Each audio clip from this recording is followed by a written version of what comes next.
time you buy something, use an app or even corporation, you know the CEO, and you might even own a few shares in your retirement account. We like to think of the economy as a vast ocean of independent players competing for our dollar. But in reality, But have you ever stopped to wonder who really profits? It's far more complex and hidden than you can imagine. I wake up to an iPhone alarm, coffee in a Starbucks cup, gasoline from a Shell pump, Netflix on in the background. It feels like 1,000 different companies shape my day. Independent, competing, everywhere. But here's the twist. Behind many of those logos, the same few names keep showing up. Not on the billboards you see, on the shareholder lists you don't. Who really owns the world's major corporations? Follow the money, and you'll find 3 familiar giants near the top of countless companies. Vanguard, BlackRock, State Street. They're not secret societies. They're asset managers. They invest on behalf of pensions, governments, and people like you and me. Still, their index funds hold slices of almost everything: tech, energy, finance, retail. Often the same trio shows up among the biggest shareholders. When you zoom out, the map of competition starts to look like a web of shared owners. Do they control it all? Not exactly. They don't own those shares personally, they steward them. But scale brings power. Votes at annual meetings, conversations with boards, policies that ripple across entire industries. This isn't a conspiracy, it's the logic of passive investing meeting global capitalism. Billions drip into index funds, the funds buy the market, and the market concentrates into a few enormous hands. So the morning routine isn't just convenience, it's a trail of ownership. Quiet, consistent, compounding. The unseen architects aren't building products, they're building portfolios. In this series, I'll pull back the curtain. Which companies share the same top holders? How proxy votes shape CEO pay, climate policy, and strategy, and where your money sits in that system, whether you meant it to or not. By the end of this chapter, one question will stick. If a few institutions sit at the top of almost everything, who are they really accountable to, and is that enough? While the big three manage the public markets, the private world is still governed by legacy wealth and private equity. These entities operate with even less transparency. They buy entire brands, take them off the stock market, and restructure them behind closed doors.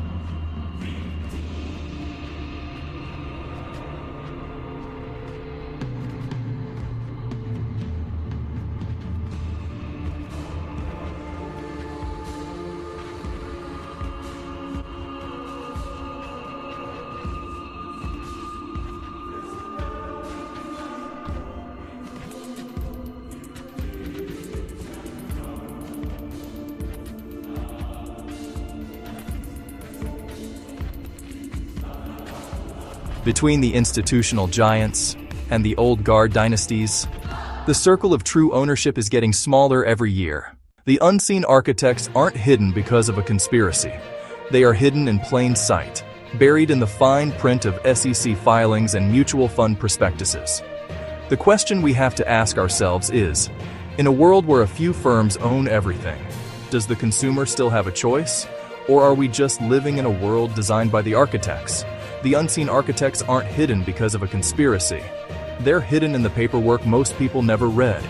If this helped you see the blueprint, subscribe and share this with someone who still thinks it's random.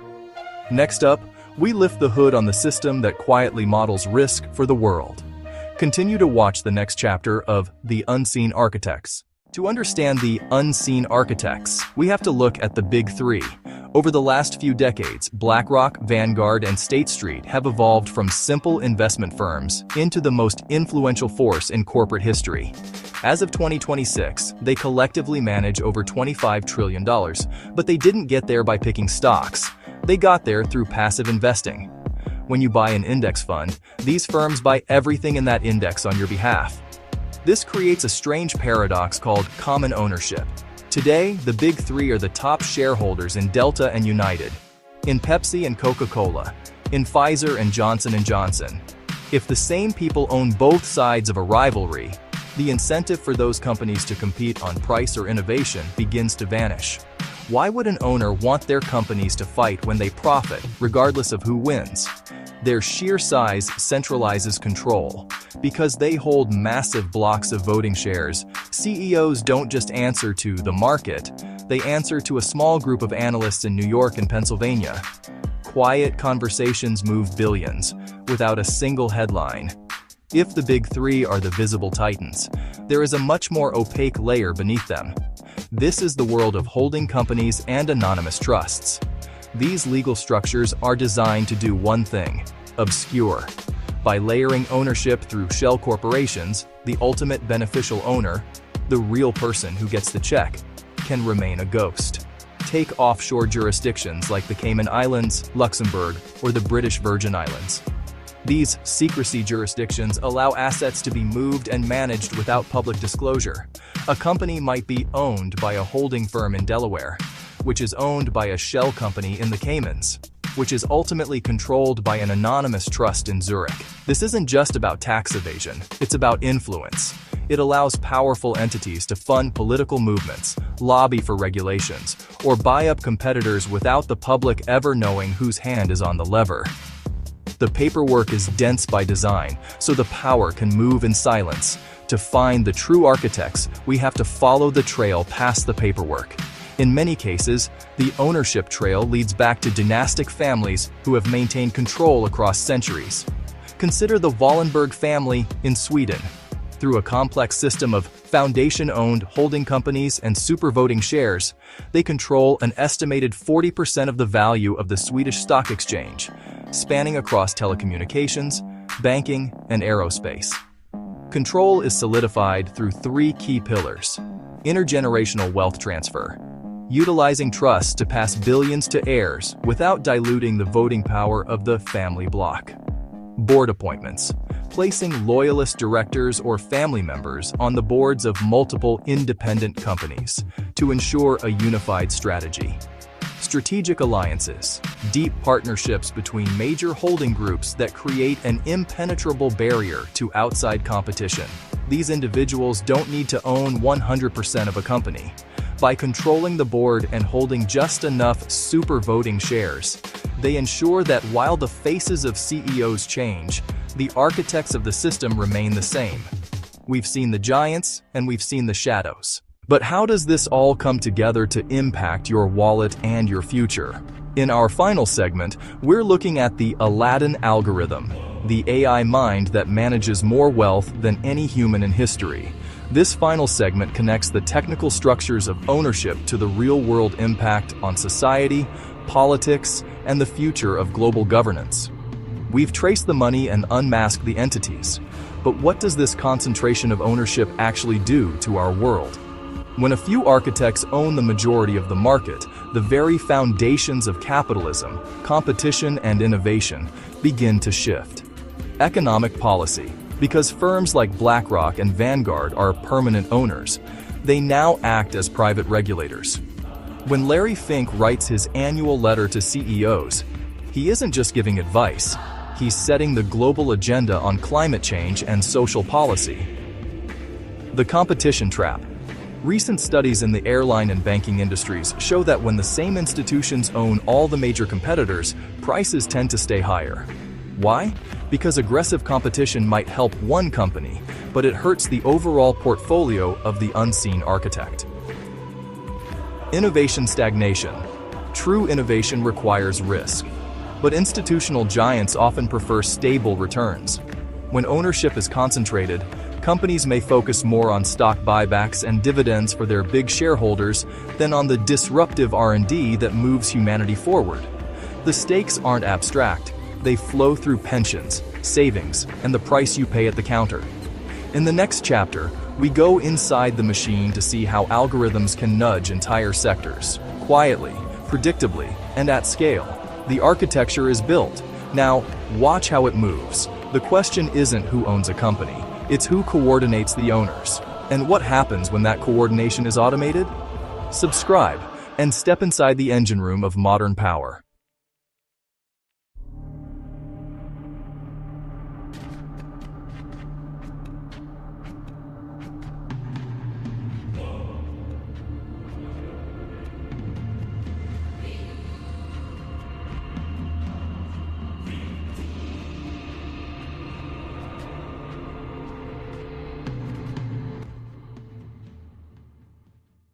This concentration doesn't just affect your wallet, it affects your voice. In a democracy, we believe in one person, one vote. But in the corporate world, it's one share, one vote.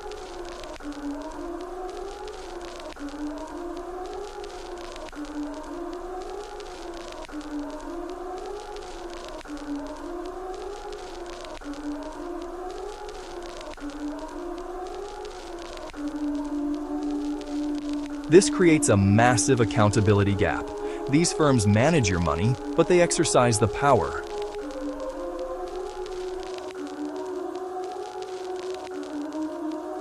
They vote on your behalf on massive issues: environmental regulations, executive pay, and even how companies handle your data privacy.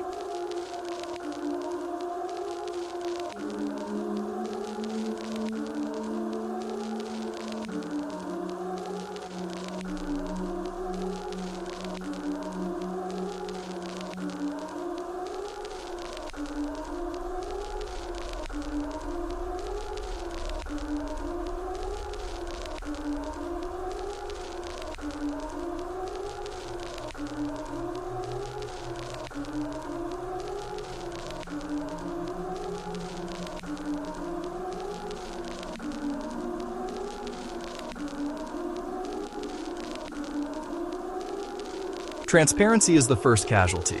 Between offshore shell companies and the sheer complexity of institutional holdings, the beneficial owner remains hidden.